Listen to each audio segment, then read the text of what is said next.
All right, so today I want to talk about applying filtering and sorting with PDO. So building on what I've done in the last couple of videos with PDO, where we were able to create prepared statements and bring data back from the database, now I want to take that and I want to apply filters and sorts. So filter be like a where condition.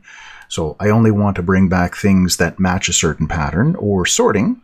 I want to be able to click on these column headings and actually sort by those columns. And I want to combine the filtering with the keyword and the sorting together.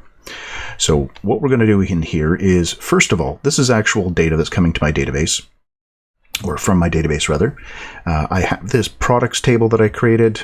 It's got this little bit of data inside here. If you want a copy of that, down in the description I've got a link to a code gist, and in the code gist I have a SQL file that you can import to create this table and all the data that I'm using here. You don't have to. You can create your own table and put your own data in it if you want. Okay, so let's jump over into VS Code, and we can see what's set up right now in the HTML and so on. In my page, simple little style sheet attached. I've got an included header with just my H1, H2 inside of a header tag. And then below that, we've got a form that I've put inside the heading.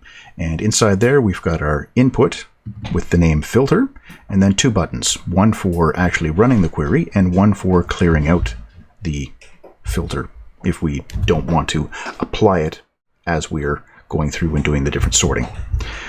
So inside the table, there's table headers in the first row, and I've got an anchor tag inside here where all of them say filter sort.php. So I'm reloading the same page if I click on any one of the headers. What it does is simply pass this string, so this hard-coded string, and these match up with the column headers. Now, I could have done something different. I could have used an abbreviation or something else, and then when I get the value, I change it. But I'm just going to keep this simple and use the hard-coded strings to match my columns. Up here in the top, my default query is just, I'm selecting everything from my table. My array of parameters that I'm going to pass into this query is empty because I have no parameters that I'm passing in. Just a couple of if statements here. Nothing's happening in those yet. We're going to get to that. So I prepare and I run that query with the empty array. It brings back all of the records for me. So then inside the body of my table, I can actually loop through. So calling fetch again and again and again, I bring back all of these products. And something that I do fairly standard, I don't display the product ID or whatever the item ID is for the user to see because they don't care about that product ID usually. But I do want to keep it in my HTML, so if I'm writing some client-side JavaScript and I need reference to that, I do have it. So inside my table row, for each one of these, I've created my own data property, data ref, and that's where I'm putting my product ID. It's a great place to store things. So there we go. Here's the begin and the end of the row with all of the data being written out. So back inside of here, you can see here's each one of those headers with the anchor tag inside them. Clicking on them does change what's written up here in the query string. That is going to be our sort. That'll be the first thing we apply. And then all the data here. And if we were to look inside the HTML for this, so we just inspect, jump over in here, the elements, we can see the tr data ref 1 for the first 2, 3, 4, 5, and so on. So all of those IDs from our database, those primary keys are being embedded in our HTML, so if we need them later on, they will be there. Okay, so let's actually apply a sort. We can click on the link and we've got those hard-coded values, but we want to get that. So anything in PHP being passed through the query string, that is going to be part of the super global array. So back up here at the top, we've got sort is being passed through the query string, and filter, that's from our form, that's going to be inside of post. So I'm going to use both post and get, and I'm also going to use sessions. So we'll talk about that in a little bit. So this sort value, what we need to do with that, here, let me just close some of this down.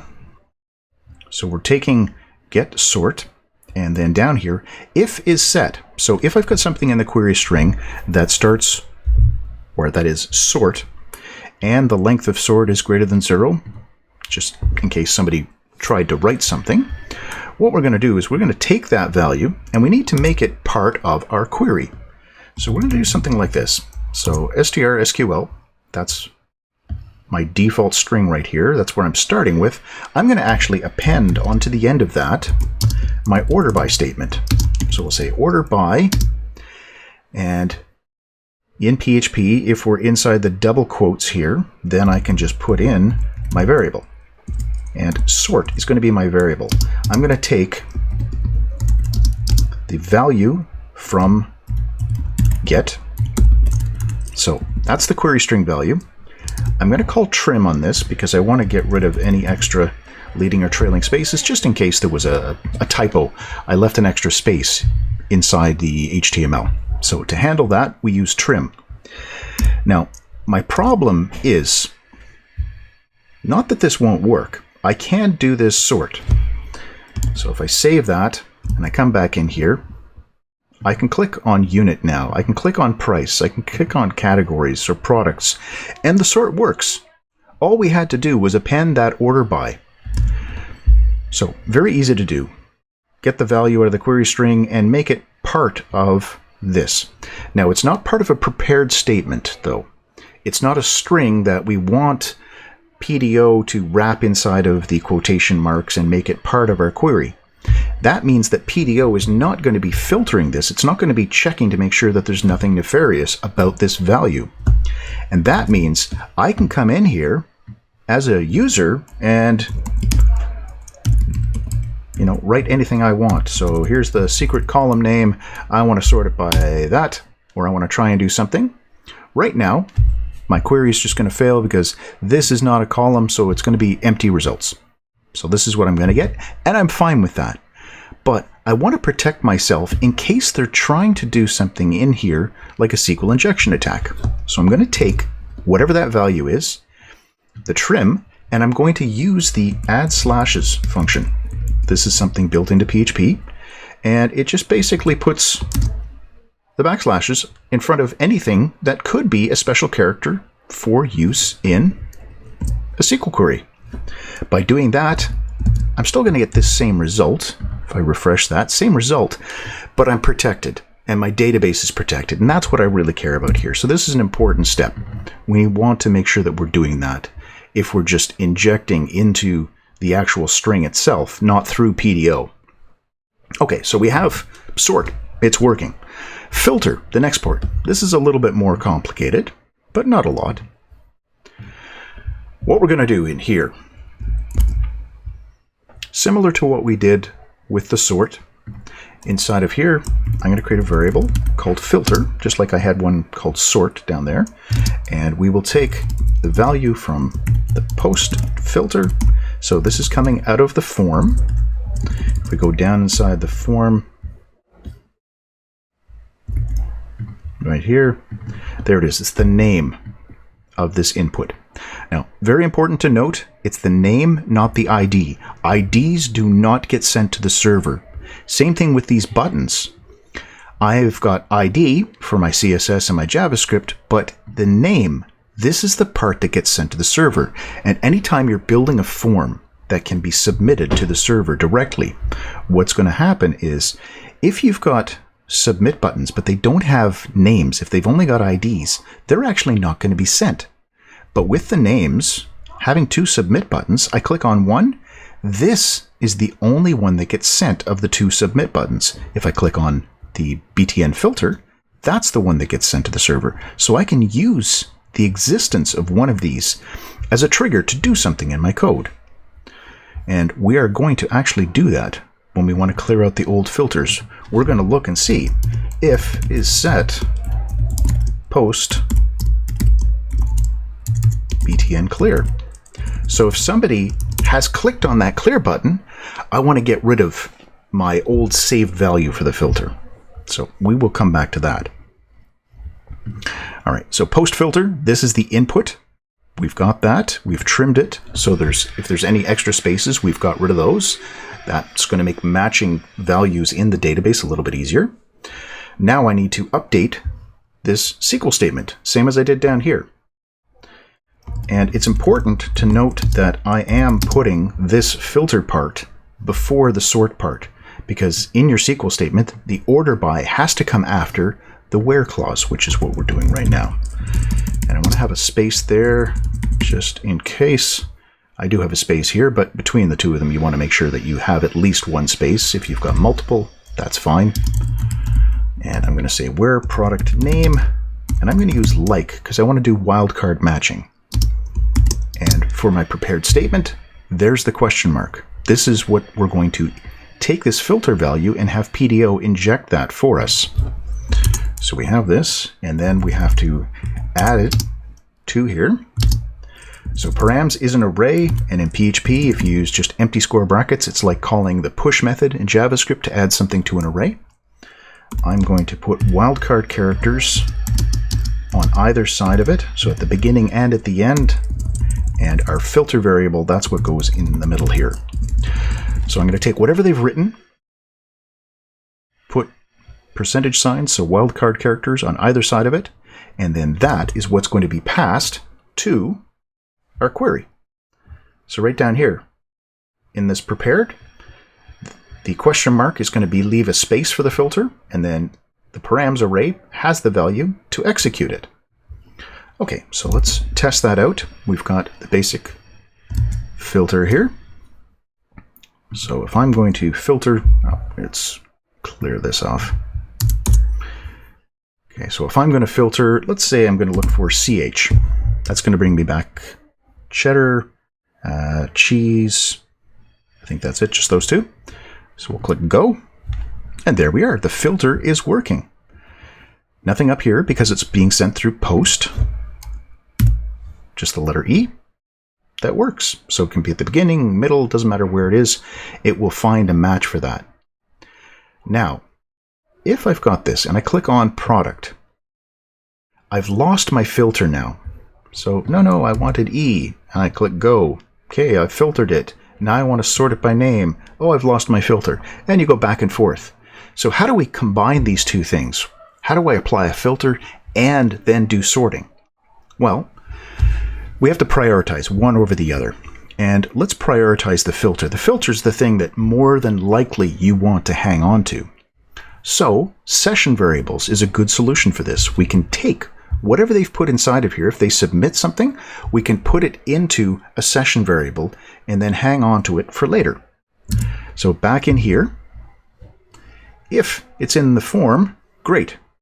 But now what I'm going to do is, in addition to putting it into params, in addition to putting it into the SQL statement, I am going to create a session variable, and I'll call it filter as well. I don't have to, but it's a good name to use. And then my variable filter. Without the wildcard characters, it's just the string itself. I'm going to save this in a session variable. And anytime that you're using session variables, you have to make sure that in your code, you're going to add the session start command. I put the @ in front of it because that tells PHP, ignore it if session start is called multiple times. Just ignore it after the first one.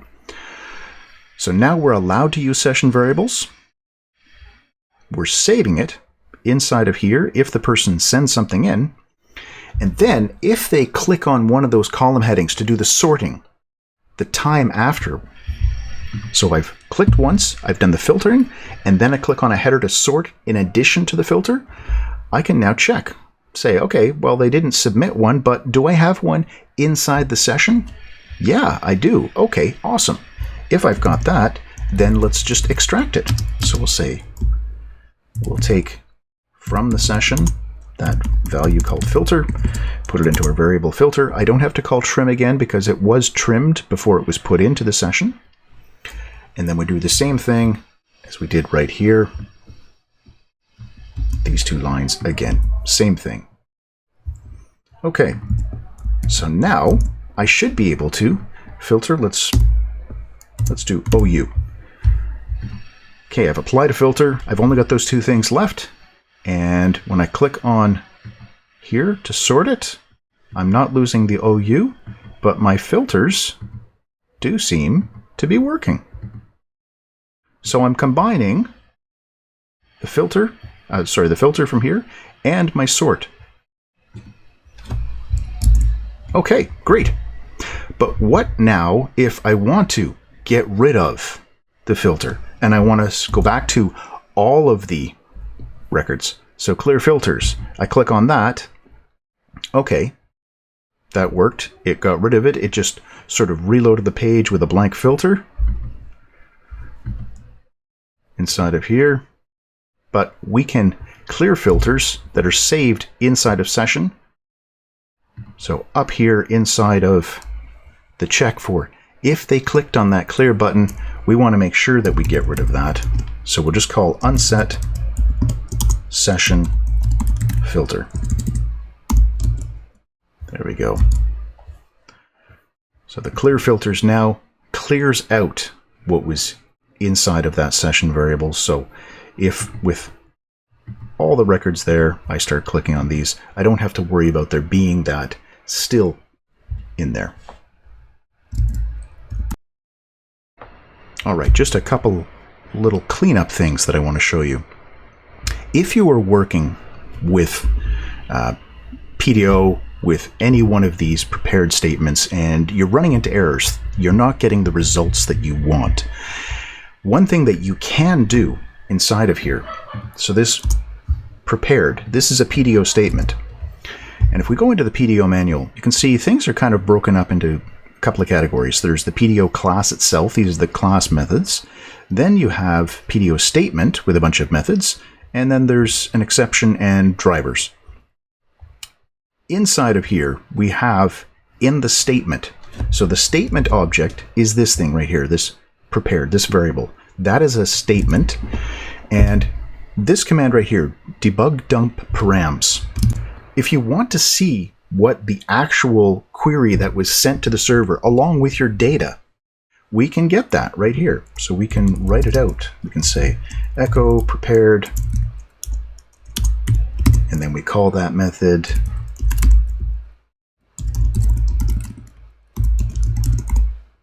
just like that. So we're going to write that out above the table every time we run this now. So I'm going to do my filter, go. There we go. So here's the original. This is our string, strSQL, that variable. And then the sent SQL, this is what was actually given to MySQL. This will include select star from products, and here's the where clause, where product name like, and what we typed. If I now say sort on the price, that is going to be there as well. So we added that in. There we have it. There's the whole thing. So very useful for debugging to see, okay, was it something that I did in my code? Was it the value that I put in? Where is the problem? This is a great way to track that down. All right, last thing I wanted to show was these product headers. Right now, I am sorting by the column that I click on, and that works just fine, but there's no feedback to the user. We're not telling the user anything about which column it is. So what I want to do is I want to take the value that's up here and match that somehow with one of these. So it highlights which column that we're currently sorting on. Just a nice touch, better user experience. So what we're going to do right here, inside each of these headers, I have a class name that matches the value of sort. Now in CSS, you can't get into the query string, you can't extract things from the query string that way, at least not yet. But what we're going to do is this class name, if I put an ID or class name in the body tag, just whatever the value of sort is, that's really what we're talking about here. These are the possible values for sort. So I'm going to put that up here. I'm going to inject sort into here as the class name. Now PHP has a cool little thing similar to JavaScript's optional chaining, and we can say, I want to do this. I'm either going to write the variable sort, or if it doesn't exist, I'm going to write an empty string. That way I'm not going to get a big error message appearing. By having this sort value, which is the one that we created right up here, so order by sort, and then that is the class name on the body. Now in my CSS, I can say anytime I have the value here matching the value here, this is what I want to do to style the anchor tag or the table header. And just to show you what that looks like in the CSS, right here, I've got the same class name twice, or this class name twice, or this class name twice, or this class name twice. This is me talking about the TH. So TH that matches. Or just two class names and then a child selector to say, okay, the anchor that is inside this, if it matches, color that one orange red. Make it bold, rotate it very slightly, and make it red. So we can now click on these, and you can see now visually I know which column I'm sorting by. And it doesn't have to be this CSS that I'm using right here, but it gives you the opportunity in CSS to do something to highlight the column where the person is actually applying a sort. All right, so I hope that helps you out. Hope that gives you a lot to work with, gets your brain working with possibilities. If you have any questions about that, feel free to leave them in the comments. I answer as many as I have time for. And as always, thanks for watching.